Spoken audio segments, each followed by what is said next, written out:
But when the child is born, come on, saints, the first thing that happens is they give the child to the mother. The child comes out of one season, the season of being surrounded and being in water and not knowing its name, not knowing its function, not knowing its purpose, not knowing its capacity, not knowing its competence, not knowing its ability, not knowing its future. But it's already there. Now the mother receives the child. Is that right? The child comes from a very wonderful, a very safe environment. For 9 months, the child grew in an atmosphere of safety and of comfort and of protection. But now in the new season, that season now, the old season is over and the new season is announced. And that announcement is real. And it is made real through a process which we call birth. Is it right? So we have a previous season, the season of conception and of growth and of preparation. Conception, growth, and preparation. Have you been in such a season? Because if you don't finish and conclude a previous season, you cannot step into. You have no right to access the next season unless you have finished the previous season. And in order to come from one season to the next season, there is a process which we call birth, where things are now going to change.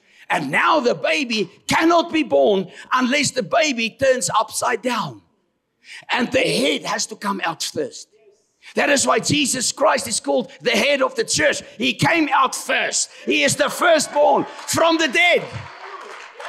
And you and I are born again. So I'm speaking natural language, but I have a spiritual message. And Jesus, the head of the church, came out. He came out of the grave after 3 days. When you are born as a boy or as a girl, you come out of, after 9 months, out of a dark place, right? I mean, when you're in the womb, you're very safe. You're protected. You're cherished. You're being fed by your mother with the umbilical cord. Is that right? Come on. But when you're in that place, there is still limitation. And it is still a dark place. And you cannot function at the highest level of God's original purpose. But it is the season of preparation. I want to say to someone in this place this morning, you are currently in the season of preparation. Because remember now, the baby is coming out of one season into a next season, but it's coming and it's holding on to something that used to be the nourishment in a previous season. What is that nourishment from a previous season? It's the umbilical cord, right? You know, you've got the mark here on your tummy. You've got the mark of a previous season. That is the purpose of the umbilical cord in one season, is to nourish and to feed and to ensure the growth in a previous season to prepare you for the next season. But as this child comes out, having turned upside down, the head comes out first, right? In the birth channel. So now the channel opens, right? The woman is ready. She's pushing. The water broke. So now it is difficult for the child. Amen. But it's also difficult for the mother. It is even difficult for the father because he has to watch it.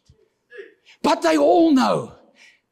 The father knows and the mother knows that the end product of the process is going to be glorious and wonderful when that new life comes out. That life now comes out with the potential of heaven, but it cannot reach its potential unless it comes into an environment where it is welcomed and received with honor and respect and understanding and the warm heart of love. Your father and mother had something to do with the biology of who you are. They came together, amen? And they came together as husband and wife, and out of the natural, They were responsible for the biology of your existence, but not the spirituality, not the true honor and the true purpose and the true meaning. Your origin is not with your parents. Your origin is in God because He authorized your birth. But He used your father and mother. So they are responsible for who and what you are on the outside. But God is responsible for who and what you are on the inside. Have you given any attention to who you are on the inside? Or are you so busy with what is on the outside? So now the child is born. And as it comes out of one season into a new season, it receives a name. They spoke about the name before the time, but they could only give the name when the birth was a success. And you're alive in a new season. You were alive in a previous season. You were kicking and moving and say, hey, it's 6 months. Hey, it's 7 months. Hey, it's a boy. Hey, it's 8 months. Hey, it's 9 months. But when that birth process is finished, the boy says, I am here. And now, as the child comes out of a previous season, it's still connected to an old season with the umbilical cord. And the purpose of that umbilical cord was to feed and to nourish and to provide. Your provision in the next season is already a given, guaranteed by God. But for you to access the provision of a new season, you have to disconnect from your provision from a previous season and no longer put your trust in things of a previous season, but put your trust in what God has provided for you in this new season. So then they cut off the umbilical cord, is that right? You can't say, well, my mom used to feed me, so I'm holding on to that umbilical cord, on that line of life. No. You have to cut one here, and then from there, the baby goes to the breast. It's a new season. And a new pattern and a new way that God wants to provide. But from the same source, the same mother now brings the milk. Is that right? And the Bible says, but you desire, as newborn babies, you desire and you crave the pure milk of the Word. God's Word. God's Word is now your nourishment. Where previously, in the season of preparation, it was something else. Now, God says, if you will nourish yourself so that through His Word, you can grow up into the measure and into the stature, unto the standard of God's original purpose. The blueprint on the inside wants to come out of you and show you the way. But there comes a time when the season is changing. And if you cannot discern the changing of the season, you will misinterpret the process. Come on, saints. If you cannot discern the changing of the season, you're going to misinterpret the process, and then you're going to fight the process that wants to elevate you and release you into greater things that God has for you than what people can give you. God has got greater plans for you than what you have for yourself. Because you're a child of God, amen? Your potential is not in the hands of another man's opportunity. Your potential is in the opportunities God will give you when you give yourself to His Word and you listen to His Spirit. God is your Father and you're His child. His plan for you is greater than the plan that you have for yourself. Because the plan that you see is always somehow connected to people.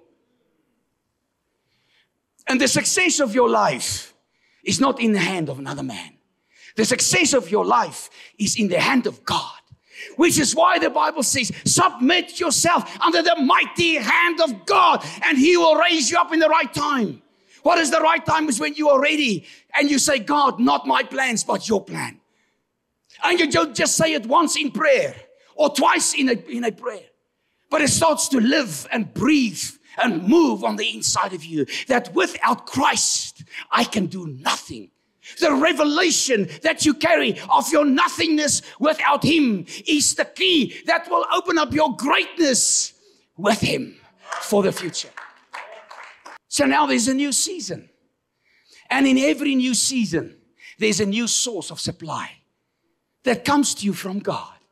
Because as this child now grows up, no longer the umbilical cord in the dark place, no longer the milk in a new place, but now he starts to walk. He starts to think. He starts to speak. He starts to measure. He starts to calculate. He starts to discern. He starts to evaluate. And he starts to process. And he starts to dream. He starts to dream. Are there any dreamers in the house? Is there anybody in this place that can say, I am in a place where I am ready to dream? Because God speaks to a dreamer. And from the dream, God gives a strategy that will make you and turn you from a dreamer in one place to a visionary in another place that will bring and roll out the divine significance of God's essence on the inside of you. Do you know what you carry? Deuteronomy 8 verse 18. And you shall, say with me, therefore, I will. I will, because the Bible says, and you shall. So it says, and you shall remember. Come on, saints. I will remember. How can you remember something if you did not even know it in the first place? So you got to read the word, study the word, love the word, breathe the word, eat the word, drink the word, carry the word, and grow up in the word so that you can manifest your own purpose in Christ and you can be activated and God can move you to fulfill your destiny. God can show you and speak assignments to you that carries the anointing from heaven. And you shall remember your mother who passed away. How can you run to ancestral spirits and say, let me go and speak to my grandma, or I speak to this one? They can't even help themselves. How are they going to help you? If they can't help themselves, how can they help you? Your problem is one thing. You have not discovered and you cannot remember your source, which is in heaven. Our Father which art in heaven, hallowed be your name. Glory to your name. A father is a source. My children come from my loins in the natural. So I am a source to them. Is that right? So when they were small, I raised them up. I provided for them. I protected them. I guided them. I cherished them. I instructed them and I corrected them. I was the source. So they called me Father. When you've made up your mind, when your conviction of God is strong enough to bring all of you to all of Him, in that all of Him and all of you coming together, in that connection, because of your conviction, there's a persuasion and there is a freedom and there is a power. And then God starts to provide for you because God is your source. And your source is in heaven, not on the earth. Our Father which art in heaven. My source which is in heaven. Wow. If God is your source and God provides for you and somebody comes and they rob you, they lie to you and they steal from you. They have not stolen from you. They have stolen from God. And you got it from God in the first place and you'll get it from God again. And you can release them. You can forgive them. And you can say, God, open their eyes because they are living under a curse. Because that man thought he must take my stuff. And now he takes my stuff. And as he took my stuff, another man comes and takes his stuff and takes more than what he took from me. Because whatever you sow, do not be deceived. And God will not be mocked. Whatever a man sows, he shall reap. If you are busy with corruption, you will reap a harvest of corrupt things in your life.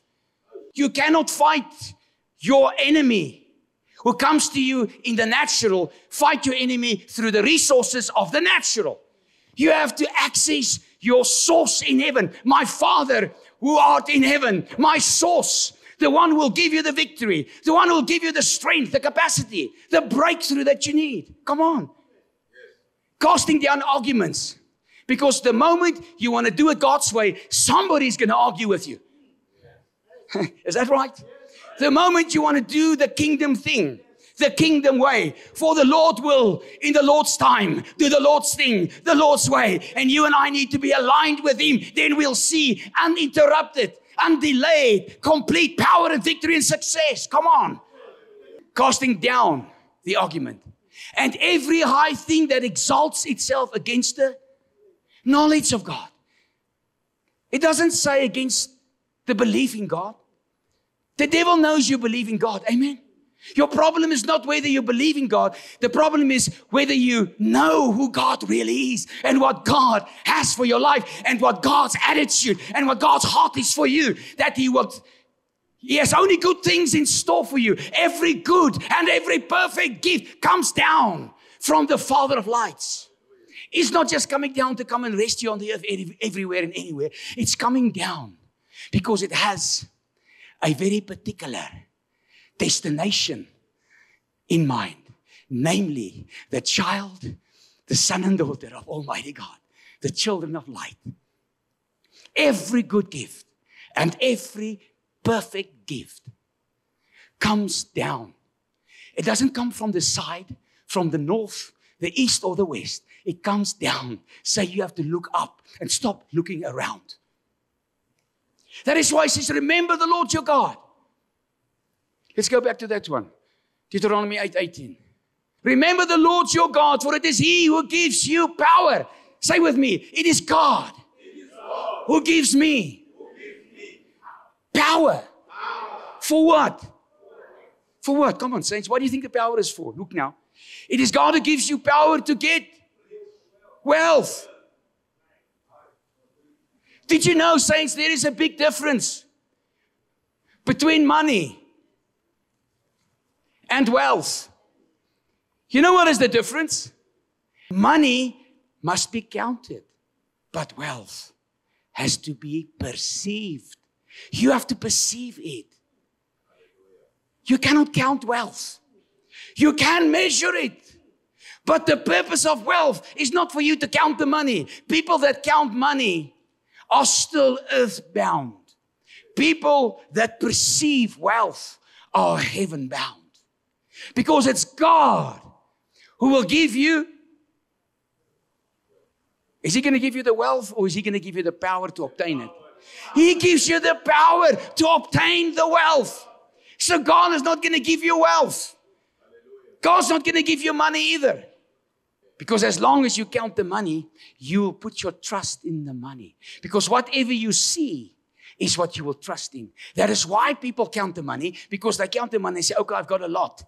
Nee? Let's say you count the money. And you've got 2 million rand.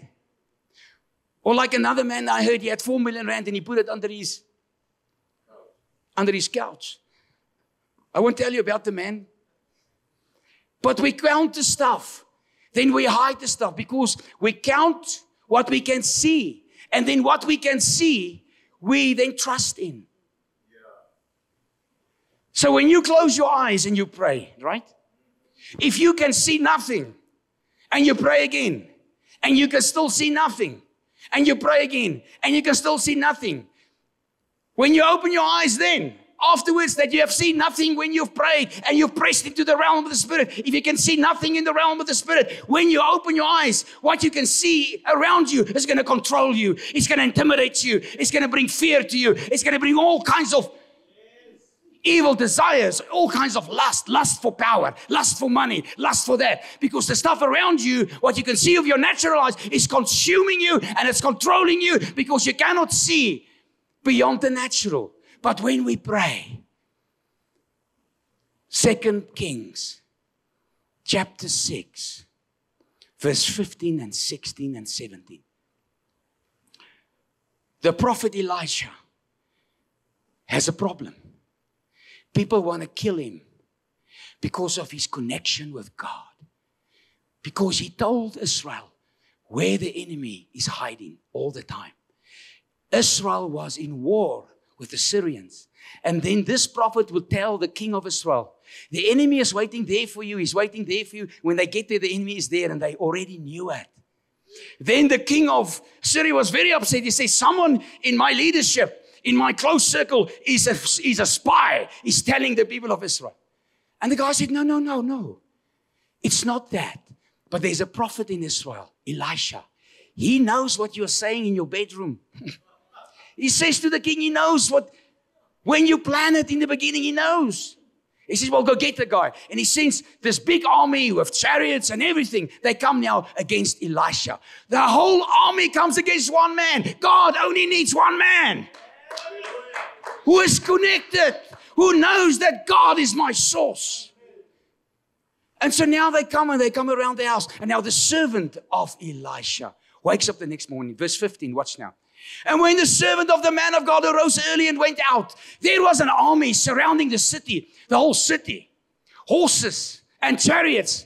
And the servant of Elijah said, he says, alas, my master, what shall we do? Well, I don't know what you're going to do. I'm going to continue doing what I've been doing all along. Says Elisha. Look now the next verse. So he answered his servant, do not fear. I want to say to you, South Africa, do not be afraid. Just look higher. Don't look to man. Look to your God. Your Father is your source, and your source is in heaven.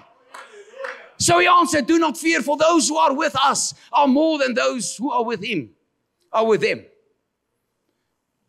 Those who are with us are more than those who are with him. So the servant of Elisha is with Elisha in the ministry, but he's still aware of everything that's happening there, and he cannot see what is happening here. He's with Elisha. He's in the ministry, but he's not on the same page as the prophet. He's not on the same page as the prophet. But he's standing next to him and he's serving him. But he does not have the same connection because he does not have the same intention or the capacity or the desire or the yearning. I am looking for the living God. The two greatest promises in the Bible. The two greatest promises in the Bible. Number one, if you seek me, you will find me. If you seek me with all of your heart. And the other promise is, draw near to God and he will draw near to you. There are no greater promises than that. For you to be intimately connected with God. Unbroken, intimate fellowship with the one who created you. The manufacturer of the product. So he answered, do not fear, for those who are with us are more than those who are with them. So now Elisha can see something that his servant cannot see. Have you ever been in a church or in a ministry where one person in the ministry can see what the others cannot see? In ministry. Verse 17. Then I'm done. And Elisha prayed. Come on, saints. Everything changes when we begin to pray the way God wants us to pray. Luke chapter 9 says that while Jesus prayed on the mountain of transfiguration, while he prayed, his face began to shine as the sun in its brightness. In other words, prayer will change you before it changes anything else. The purpose of prayer is first to change you. So now, and Elisha prayed and said, Lord, I pray, open his eyes that he may see. Money can be counted and must be counted, but wealth must be perceived. You need eyes to see. Lord, open the eyes of our people in South Africa that they can see their source. Because once you can see God, you can see and perceive and discern and understand where the wealth is. Because money will be counted and money will be lost. And money will be fought over. Wars take place because of money. And who controls the money? But wealth is in the realm of the Spirit. He says, Lord, open his eyes to see. Then the Lord opened the eyes of the young man and he saw. Someone prayed, someone answered, and someone saw. Someone prayed, God answered, and then someone saw. And when you can see it, you can access it. If you cannot see it, you can never access it. And behold, the mountain was full of horses and chariots of fire all around Elisha. So he prayed for his servant to see, and then he prayed to God. When he looked at the armies of Syria, he said, Lord, make them blind. They came with all their strength. They came with all their confidence. They came with an understanding of the military power of Syria. We're going to take the city and then take the man, because they saw their own strength in a human way.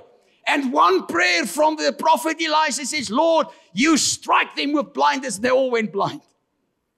One prayer, and one man who used to be blind can now see. Come on, saints, can you see an exchange? Hallelujah. How many of you are ready this morning for God to touch your eyes? Not these eyes. With these eyes, you have sight. But the eyes of your heart will give you insight, not just sight. Insight into the realm of the Spirit, from whence will come your victory, your success, and your abundance. God bless you.